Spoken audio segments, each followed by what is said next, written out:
வெற்றி கழக தலைவர் விஜய் தற்பொழுது வளையப்பட்டி கிராமத்தை கடந்து புதுப்பட்டியை நோக்கி சென்று கொண்டிருக்கின்றார். இன்னும் சற்று நேரத்தில் நாமக்கலை அவர் நெருங்க இருக்கின்றார். இந்த பகுதியை பொறுத்தவரை ஏராளமான தொண்டர்கள் அவரை இப்பொழுதே அவருடைய தேர்தல் சுற்றுப்பயண வாகனத்தை பின்தொடர்ந்து வரக்கூடிய காட்சிகளை காண முடிகின்றது. தாவேகாவினுடைய தொண்டர்களாக இருக்கக்கூடியவர்களில் பெரும்பான்மையானவர்கள் இளைஞர்களாக இருக்கின்றார்கள். நல்ல ஒரு சுறுசுறுப்போடு தேர்தல் பணி ஆற்றுவதற்கும் அவர்கள் தயாராக இருக்கின்றார்கள். விஜய் சொல்லக்கூடிய கருத்துக்களை பின்பற்றுவது அவர்களுடைய நோக்கமாக இருக்கின்றது. விஜய் பேசுவதை கேட்டு அவருடைய கருத்துக்களை பின்பற்றுவது. எனவே தமிழக வெற்றி கழகத்தை பொறுத்தவரை இந்த தேர்தல் களத்திலே அவர்களுக்கு பலமாக வலுவாக அவர்களுக்கு நேர்மறையான விளைவுகளை ஏற்படுத்தக்கூடிய பல்வேறு சம்பவங்கள் இருக்கின்றன. பல்வேறு நிகழ்வுகள் அவர்களை சுற்றி இருக்கின்றன.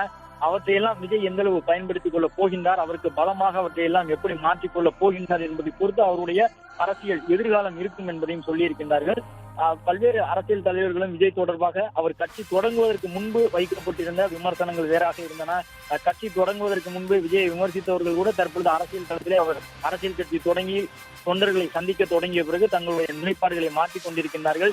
பல்வேறு கட்சிகளில் இருக்கக்கூடிய இரண்டாம் கட்ட தலைவர்கள், குறிப்பாக இந்த மாநில நிர்வாகிகள் கூட்டம் நடக்கும் பொழுதெல்லாம் இரண்டு பெரும் கட்சிகளில் இருக்கக்கூடிய கூட்டணி கட்சிகளாகவே பல காலமாக இருந்து வரக்கூடியவர்கள் இந்த முறை ஒரு மாற்றத்தை விஜய் வசம் சென்று ஏற்படுத்தலாமா என்பது உட்பட உள் அரங்க கூட்டங்களில் பல்வேறு அரசியல் முக்கியத்துவம் வாய்ந்த விவாதங்களை எழுப்ப தொடங்கி இருக்கின்றார்கள். விஜயோடு சேர்ந்தால் என்ன, தமிழக வெற்றி கழகம் வெளிப்படையாகவே ஆட்சி அதிகாரத்தில் பங்கு என்று அறிவித்திருக்கின்றார்கள். எனவே அந்த கட்சியோடு கூட்டணி வைத்தால் என்ன என்ற ஒரு கேள்வியினை எழுப்பியிருக்கின்றார்கள்.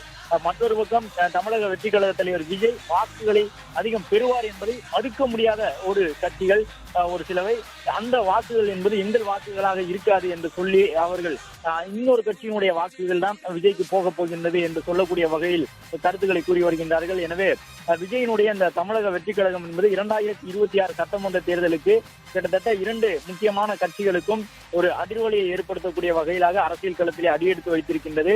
எனவே தாவேகா தலைவர் விஜய் இன்னும் ஒரு 7-8 மாதங்களுக்கு இந்த சுற்றுப்பயணத்தை அவர் தொடர வேண்டிய தேவை இருக்கின்றது. ஏற்கனவே திரைப்பட படப்பிடிப்பிலும் கூட அவர் இருந்திருக்கின்றார். ஜனநாயகன் என்கின்ற ஒரு முக்கியமான திரைப்படத்தை அவர் தற்பொழுது இறுதிக்கட்ட பணியில் இருக்கின்றார். பொங்கல் ஒட்டி அந்த படம் பொங்கலுக்கு தமிழ் பொங்கல் முன்னிட்டு அது திரைக்கு வரும் என்று சொல்லப்பட்டிருக்கின்றது ஜனநாயகன் திரைப்படம்.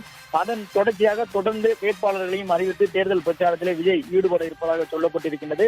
தமிழ்நாடு முழுவதும் இருக்கக்கூடிய 234 சட்டமன்ற தொகுதிகளையும் விஜய் சென்றடைய வேண்டும் என்று அவருடைய கட்சியினுடைய தொண்டர்கள் ஏற்பாடு செய்திருக்கின்றார்கள். அங்கே நாம் காணுகின்றோம் உற்சாகத்தோடு அங்கே இருக்கக்கூடிய சாலை மைய தடுப்புகளை எல்லாம் கடந்து இளைஞர்கள் ஓடி சென்று விஜயை வரவேற்றுக் கொண்டிருக்கின்றார்கள். இது போன்ற ஒரு இளைஞர் கூட்டத்தை நிறைவு நாளில் தான் விஜய் இந்த சுற்றுப்பயணத்தை மேற்கொள்கின்றார். ஆனால் விஜய் அந்த நிறைவு நாளில் வார கடைசியில் மேற்கொள்ளக்கூடிய சுற்றுப்பயணம் என்பது அடுத்து வரக்கூடிய ஒரு வாரம் முழுவதற்குமான அரசியல் விமர்சனங்களுக்கான பதிலாக அமைகின்றது.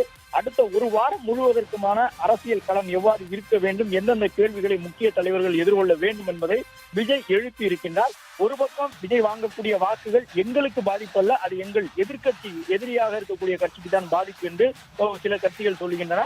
அது மட்டுமல்லாமல் மற்ற கட்சிகள் எதிர்வரிசையில் இருக்கக்கூடிய கட்சிகள் கூட விஜய் பெறப்போகின்ற வாக்குகளால் எங்களுக்கு சேதாரம் ஏற்படாது, இன்னொரு கட்சிக்கு தான் சேதாரம் ஏற்படும் என்று சொல்லுகின்றார்கள். எனவே விஜய் வாங்க போகின்ற வாக்குகள் என்பது உண்மையிலேயே காலம் இருந்து வரக்கூடிய அந்த இருபெரும் பெரும் கட்சிகளில் யாருக்கு ஒரு பெரிய தேக்கத்தை ஏற்படுத்தும், சரிவை ஏற்படுத்தும் என்பது ஒரு மிகப்பெரிய கேள்வியாக இருக்கின்றது. இன்னும் ஒரு 8 மாதங்களில் பதில் சொல்ல போகின்ற வினாவாக அது இருக்கும். ஆனால் விஜய் இப்பொழுது மேற்கொண்டிருக்கக்கூடிய இந்த சுற்றுப்பயணம் என்பது அவர் எதிர்பார்த்ததை காட்டிலும் அவருக்கு ஒரு மிகப்பெரிய கூட்டத்தை, தொண்டர் படையை திரட்டி கொடுத்திருக்கின்றது. இதுவரை ரசிகர்களாக மக்கள் இயக்கம் உள்ளிட்டவற்றின் மூலமாக தன்னை பின்தொடர்ந்தவர்கள் தற்பொழுது தொண்டர்கள் மாறியிருக்கின்றார்கள் என்பதை விஜய் உணர்ந்து கொண்டு அவர்களை அரசியல்மயப்படுத்த தொடங்கி இருக்கின்றார். இந்த ஒரு பெரிய தொண்டர்கள் தான் அடுத்த ஒரு 7-8 மாதங்களுக்கு கட்சியான செயல்பாடுகளை எல்லாம் முன்னெடுக்க போகின்றார்கள். விஜயை பொறுத்தவரை மிகவும் தெளிவாக திட்டமிட்டு எந்தெந்த கருத்தியலை எடுத்து பேச வேண்டுமோ அவற்றை எல்லாம் ஏற்றுக்கொண்டிருக்கின்றார். முன்முடிவுகளோடு நான் திமுகவை எதிர்க்க வேண்டும் என்கின்ற ஒரு முடிவோடு அவர் முழுவதுமாக திமுகவை எதிர்க்கவில்லை. மாநில சுயாட்சி என்று வரும் பொழுது, மொழி உரிமை என்று வரும் பொழுது, மொழி கொள்கை என்று வரும் பொழுது விஜய் எடுக்கக்கூடிய நிலைப்பாடுகள் திமுக எடுக்கக்கூடிய நிலைப்பாடுகளோடு ஒத்து செல்கின்றன. அதே போன்று இந்த நிலைப்பாடுகளில் பல நிலைப்பாடுகள் அதிமுகவோடும் ஒத்து செல்கின்றன. இவ்வாறு விஜயை பொறுத்தவரை தன்னுடைய அரசியல் நிலைப்பாடுகளை பொறுத்தவரை எந்த ஒரு தனிப்பட்ட கட்சியோடும் அந்த கட்சியை எதிர்க்கின்றோம் என்பதற்காக அவர்கள் எடுத்திருக்கக்கூடிய அனைத்து நிலைப்பாடையும் எதிர்த்து பேசக்கூடிய தலைவராக விஜய் இல்லை. விஜய் முன்வைத்திருக்கக்கூடிய தலைவர்கள் அது வேலு நாச்சியாராக இருந்தாலும் சரி, அஞ்சலி அம்மாளாக இருந்தாலும் சரி, பெரியார் உள்ளிட்டவர்களை முன்னிறுத்தி இருக்கின்றார். காமராஜர் உள்ளிட்ட 5 முக்கிய தலைவர்களை முன்னிறுத்தி விஜய் முன்னெடுக்கக்கூடிய அந்த அரசியல் என்பது மொழி சார்ந்த அரசியலாகவும் பார்க்கப்படுகின்றது. தமிழ்நாடு முழுவதிலும் அவரை பற்றிய ஒரு பேசுபொருளை உண்டாக்கக்கூடிய அனைத்து தரப்பு மக்களும் விஜயை திரும்பி பார்க்கக்கூடிய வகையிலான ஒரு அரசியலை அவர் முன்னெடுத்திருக்கின்றார். இது மட்டுமல்லாமல் தலைவர்களை கையில் எடுத்ததன் மூலமாக தமிழ்நாடு முழுவதும் இருக்கக்கூடிய அனைத்து தரப்பு மக்களுடைய ஆதரவையும் பெறக்கூடிய ஒரு அரசியலை விஜய் முன்னெடுத்திருந்ததாக பார்க்கப்பட்டது. அதன் தொடர்ச்சியாக அரசியல் கட்சியை தொடங்கிய பிறகு எம்ஜிஆர், அண்ணா என்ற 2 பெரும் ஆளுமைகளை கையில் எடுத்ததன் மூலமாக அவர்களை பின்பற்றி வரக்கூடிய அந்த அரசியலை நான் கையில் எடுக்கின்றேன் என்று விஜய் சொல்லக்கூடிய வகையிலே அது ஒரு வாக்கு அரசியலுக்கான ஒரு திட்டமிடப்பட்ட முன்னகர்வாகவும் பார்க்கப்படுகின்றது. இதுபோன்று பிளே ஸ்டோர் மற்றும் ஆப் ஸ்டோரில் இருந்து பாலிமர் செயலியை QR கோடு மூலம் பதிவிறக்கம் செய்யுங்கள். செய்திகளை உடனுக்குடன் பெறுங்கள்.